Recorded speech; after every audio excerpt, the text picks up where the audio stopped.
What's up, YouTube? Kap over here and Crump. Hello. And today we're going to go through week 1 of the RBL, as it was quite the thing. It was a very interesting start off to the whole league. I didn't think there would be a 6-0 so soon. Yeah. Yeah, like we thought if there was gonna be a 6-0, it would happen like way down the season, like maybe week 7 or week 6, but not week 1. Yeah. And we have one of the unfortunate souls. There was 2 6-0s on week 1, and one of them is unfortunately my co-host Crump. I feel like I'm gonna start like a 6-0 club, you know? We're like really cool and stuff. Like if you get 6-0'd, we'll get like cool little rings. Cool little leather jackets. Yeah. 6-0 on the back, right? Stay golden pony boy. Stay gold, pony boy. But yeah, I got 6-0 week 1. It wasn't that bad though. I mean, like when it happened, when you're realizing like, oh no, I'm gonna get 6-0'd, it's kind of like it's pretty bad. But afterwards, I think you learn the most from making a lot of mistakes. Yeah, it was definitely an eye-opener, and a really eye-opener to the league, because I don't think you prepared that much for. No, I didn't. Unfortunately, I was like, oh man, this team's gonna work out so well for like anything I throw it against, right? And it wasn't a bad team, and I'll probably bring it back again. But yeah, no, that it was just not. It was just not the check for Volcarona, because Volcarona definitely was like my anti-team, you know? It was just Volcarona alone was just, it checked my team so hard. But I mean, like if you guys want to check that video out, we posted a couple days ago. I won't talk about it too much now because, yeah, kind of dwelled on it already too much. Yeah, if you guys want to check out more detail, check in the description down below. We're gonna have the links to the week 1 RBL videos of our battles, both Crump and I's. Yeah, and do you want to talk a little bit about your video? Yeah, my first match, I got a 2-0 victory against the Bavarian B-Drills, and it was a really close match. Alex Louis really brought it down to the wire, to where he could have possibly won, because he made an awesome prediction against my little spoiler here, against the Gengar, and I switched out my Gengar for something else. He got an earthquake off, and he could have taken down my whole team at that point. So it was definitely a risky game. It was. I prepared for his team, and when the battle happened, my plans, it happened, and I was happy to walk away with the win, as week 1, as we said, was the hardest week to win. Yeah, it was definitely the hardest week, because you don't really know what you're going up against entirely, and you don't know the different kind of like. You can only plan so much, but seeing it all put into action, it's just like, whoa, that didn't work, or that really worked. But, you know, saying that, I think we should go. We should move on to the battles of the week, as we're gonna start off with our creator of the league, the Jewish Giraffe of the San Francisco Giraffics, as he went against the Oakland Typhlosions, and he walked away with a 6-0 victory at the expense of the Oakland Typhlosions. Yeah, I mean he led off. He led off with the Mega Lopunny, and I think we know Mega Lopunny can hit pretty hard with a fake out and the return combo. Pretty much, if you don't have a ghost type, it's actually no. Even they can still hit ghost types. Yeah, he gets scrappy. Oh well, I mean, you got to get protect, and at the very first turn, it was a fake out and a return, knocking out the Azelf. Yeah, like it knocked down the Azelf like pretty fast. Which, yeah, I mean, like it's hard to check Mega Lopunny. It's a really good Mega. I mean, amazing abilities, and it was a strong start. I mean, getting that strong start definitely puts the momentum in your favor. Yeah, but he also had a really strong team, so he could really switch into anything that could potentially get taken down. So whenever he was in trouble, he just switched out and made the safe right play. Yeah, definitely good plays on Giraffe's part. Yeah. And it pretty much sums up the battle. Getting a fast start at the very start and making a nice safe play and having the proper team for his opponent. Yeah, definitely a strong start, and that definitely was a huge thing. Moving on, I think the next game was It was the Gallant Galates versus the Tennessee Toxicroaks. That was match number 2, as the Gallant Galates did walk away with a 4-0 victory against the Tennessee Toxic Croaks. And once again, I think it was a strong start. I think I'm noticing a theme here. Yeah, it's a really strong theme. The Garchomp started up for the Gallant Galates, while the Ferrothorn led off on the Tennessee Toxic Croaks side. Yeah. And this kind of surprised me actually, because I was watching the video and Garchomp with the Fire Fang. And that did a lot of damage and put a lot of pressure on the Tennessee Toxic Croaks. Definitely a lot of pressure. Once again, because I think Fire Fang did like about 50% damage. Yeah. And so I think with like seeing that, he set up some rocks afterwards. Like he definitely did make it a real troublesome uphill battle for the Tennessee Toxic Croaks. Yeah. So once again, like strong start, leading off with Garchomp, setting up rocks right after that, and then switching to Manaphy. Yeah, and after that, it was sort of a Manaphy sweep show going on. Yeah, because Manaphys are definitely one of the Pokemon that can set up. It's definitely one of the deadliest, because after a few tail glows, the energy ball is just uncanny. It's an unreal Pokemon, really. And yeah, there was just it was a little mop show going on there. Yeah, okay.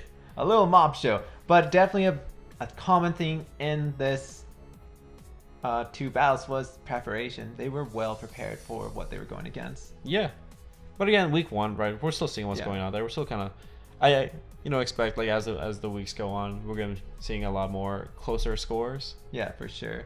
And then we're gonna move on to the match number 3, which means that's the Hartford Wailords and the California Crawdons, as the California Crawdons walked away with a 4-0 victory.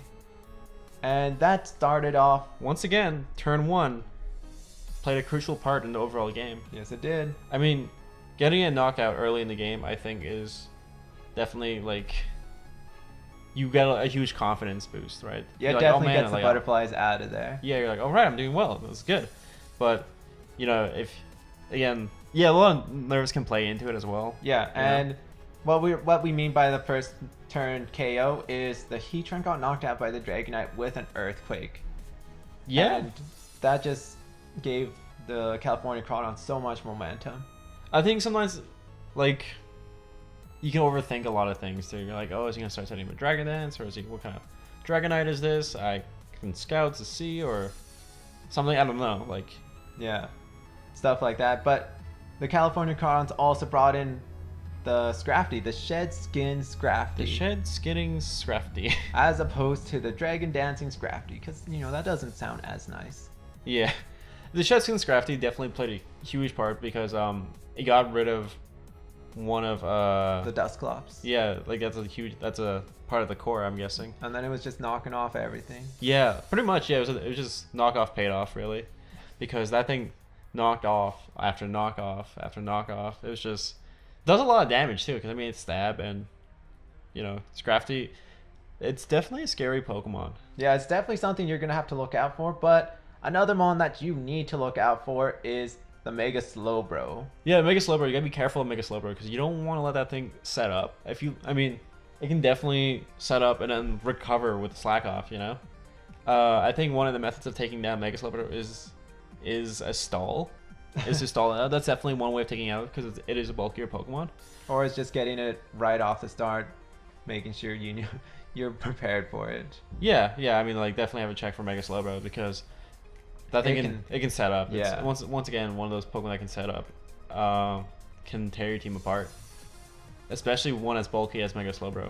Yeah, that's really frightening, and that really contributed to the California Crawdon's win. Yeah, it was a good back and forth between Mega Slowbro and Mew for the longest part, but I think the Mew was slowly getting worn out.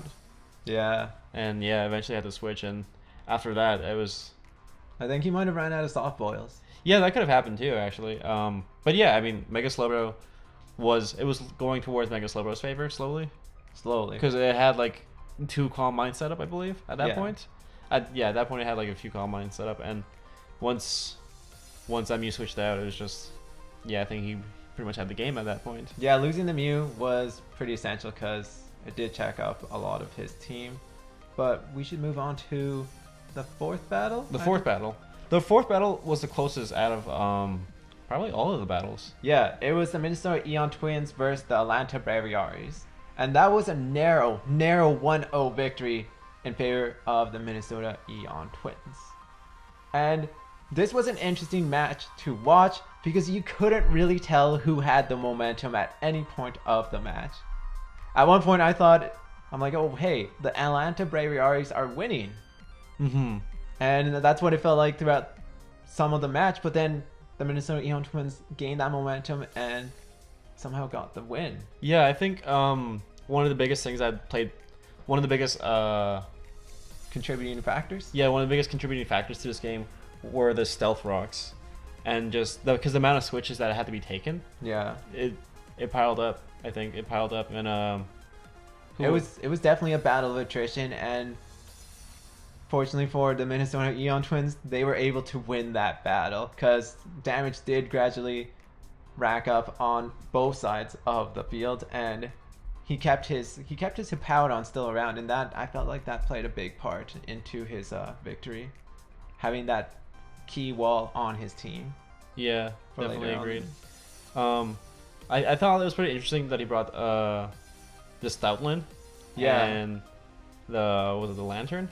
The lantern put in some decent work. It took up a volt switch from the Landorus, and it also took A bullet punch actually. from the Scizor. And this is what I like. It's seeing some cause that's an NU Pokemon, isn't it? I do believe it is. It's an NU Pokemon, and it actually played a pretty decent part. And it was one of those Pokemon that we wanted to see come out and make a debut. And I really felt like week 1 of the RBL debuted so many NU RU Pokemon. Yeah, definitely seeing the Lantern up there. Lantern's definitely one of my favorite Pokemon of all time, and so seeing it make an appearance week 1, it's like, oh right, I want to see what this thing can do. And it really gave the an advantage to one team, and it just brought in so much momentum.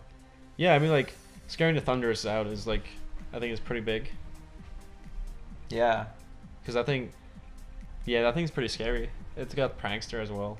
it does. It's a scary mon. But yeah, But- definitely close game, and the Eon Twins end up walking away with a 1-0 victory. Yeah, it was a really good battle. So that's all the battles that really happened in the week. Yeah, that's week 1. And week 1 was... What are your thoughts on week 1, really? I think week 1 is gonna be a bit more of an analyzing phase. We're gonna see what's gonna happen, and definitely it's gonna help a lot of other players gather some information on other players. Yeah. And I think that's gonna be very important to how the next couple of weeks play out, because we're going to start seeing some more experimental teams. Yeah. Teams that would not normally work against in say Pokemon Showdown or 6v6 battles. they're not teams that you would regularly bring, Yeah. but teams that you kind of have catered towards a specific team. Yeah, that's a really good point too. I really enjoyed watching the battles that different people brought in Pokemon that you didn't think they would bring on week 1. Mm-hmm. Like the Lantern, for example, the Stoutland. What else was up there? There was a couple mons. The Registeel was one of the key players in one of the matches. In one of the matches, In not one gonna of say them. who. Yeah, Registeel played a big And even part. the Electros made a debut. the Electros did make a debut. And who else? Who else made a debut? I cannot think at this moment. Who else? I think that was about it for NUs. I can't. The Lapras was there too. Oh yeah, the Lapras did pop up, sort of. And the Dusclops. Oh yeah, that's Dusclops. We were just talking about Dusclops. Yeah, Dusclops. Lapras sort of made an appearance against my game, but didn't actually get the chance to see daylight. Yeah, But it's a bit unfortunate. But I really enjoyed seeing everyone bring in those mons that you normally wouldn't see. yeah, it was definitely really cool. So I felt like week 1 was the I th- debut of mons that we didn't expect to see. I don't think anyone should get discouraged, because there were some of the 6-0s and I don't know. Yeah, I don't think that anyone should get discouraged this early on. Oh no. Yeah, no.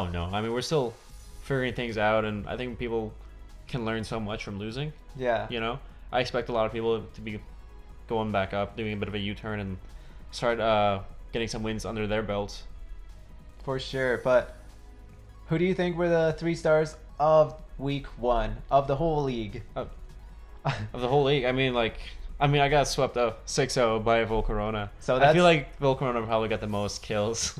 Yeah, Volcarona was a star in week 1 setting up, but that was sort of a given right at the start, at the get-go. Yeah, that Manaphy put in some work as well. Yeah, the Manaphy setting up the 2 tail glows and taking out a large proportion of the team is so big. I do believe that was the... Who was that? That was the Gallant Galates who had the Manaphy. And that really contributed to his victory. Yeah. You know, I thought some good support Pokemon, though. I thought Garchomp. Yeah, I was really quite... I want to Garchomp be a star. Yeah, just... I mean, like, not all good Pokemon are the ones that get the kills. Yeah. Good Pokemon also include, you know, the ones that can support your team and definitely play a huge part in helping you win. For example, the Registeel. The Registeel. The Registeel, perhaps 4-0, surprisingly, originally brought in as a support Pokemon. Yeah, I believe you actually had Shadow Claw on it. Yeah, it played a big part taking out the Starmie and really wreaking havoc on his team. Setting up that Stealth Rocks and the Toxic was so clutch. And that proves how much a support Pokemon can really just help your team out. Yeah. Yeah. Well, I think that's week 1, and I think we can wrap it up on that. Yeah. I think week 1 played out pretty well, and we're going to only see... Week 1 is only just a little preview of what's... It's just a start. It's just a start. Just a start. And we're going to slowly start to see which teams become the teams with the targets on their backs and the teams to beat. Yeah, who to look out for, right? Who to look out for.